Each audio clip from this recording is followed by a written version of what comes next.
ब्राह्मण का 8 या 9 वर्ष में यज्ञोपवीत करे।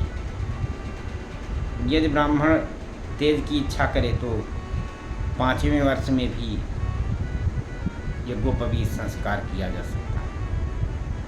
5 वर्ष की गणना गर्भ से करते हैं। यह यज्ञोपवीत दूसरा जन्म है, जिससे आचार्य वेद का उपदेश करता है। क्षत्रिय और वैश्य का क्रमानुसार 11 और 12 साल तक यज्ञोपवीत करने की विधि है। 16 वर्ष तक ब्राह्मण की और क्षत्रिय की 22 वर्ष तक और वैश्य की 24 साल तक गायत्री पतित नहीं होती, अर्थात गौड़ अधिकार रहता है।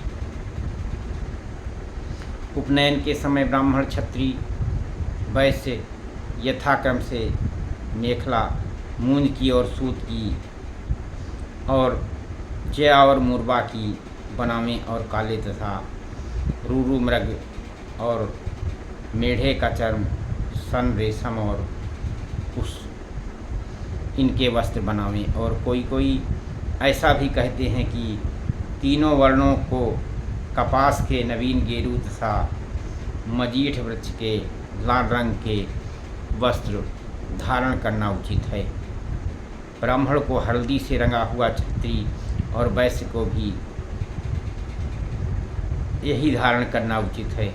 ब्राह्मण बेल या पलाश, शिउल के काष्ठ का दंड और दोनों जाति क्रम में पीपल और पीलू का दंड धारण करे तथा जात किसी क्षत्रिय वृक्ष का काष्ठ का दंड धारण कर सकता है, परंतु यह दंड फटे नहीं होने चाहिए। दंड का परिणाम तीनों जातियों को यथाक्रम में मस्तक,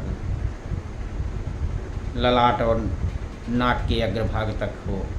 ब्राह्मण सब मुंडन करावें, क्षत्रिय मस्तक पर जटा रखे और वैश्य चोटी रखे।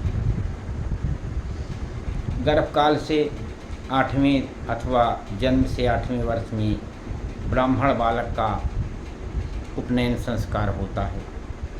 इसी प्रकार कुल के अनुसार क्षत्रिय के लिए 11वें वर्ष में और वैश्य के लिए 12वें वर्ष में यह संस्कार विहित है।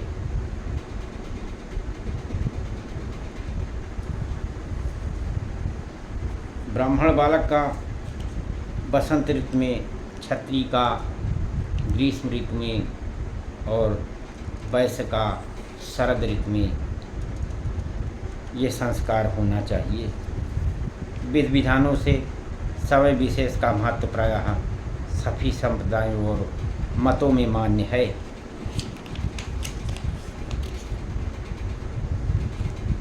शौच और लघुशंका आदि के समय यज्ञोपवीत को कान के ऊपर लपेटने का विधान किया गया है।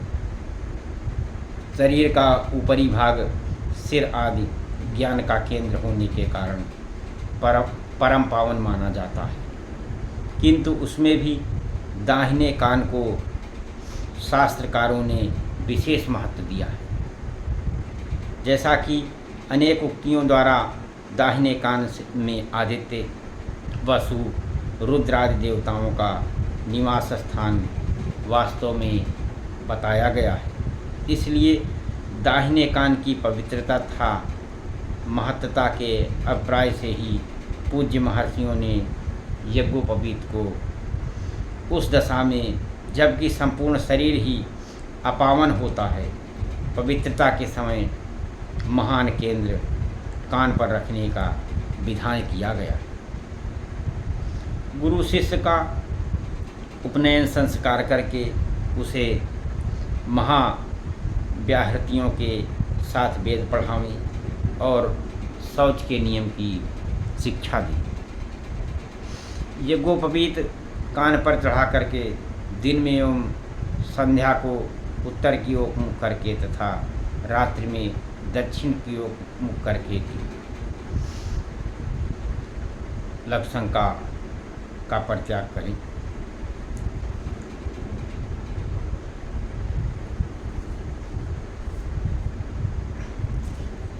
और लघुशंका के बाद अलग से जल और मिट्टी ले करके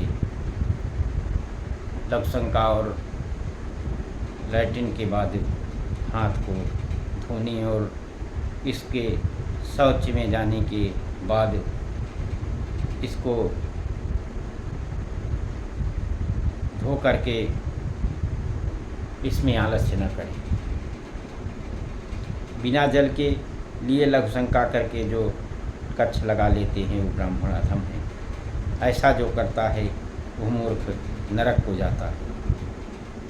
शौच काल में यज्ञोपवीत को मालाकार बना करके तब दाहिने कान पर धर लेना चाहिए। मनु आदि शास्त्रों ने लिखा है कि मार्ग में, गौशाला में, टूटे हुए मंदिरों में, नदी तट पर, तीर्थ के आसपास चलते में खड़े खड़े पूर्व मुख अथवा पश्चिम मुख गौ ब्राह्मण के सामने चंद्र सूर्य जल इन सब को देखते हुए मलमूत्र का त्याग कभी न करें। आगे दीवार आदि की ओट हो, लैट्रिन में रात्रि में अंधकार में, कुहर में दिशा भ्रम में, जीवाद का भ्रम होने पर चाहे जिधर को बैठें उसमें दोष नहीं होता।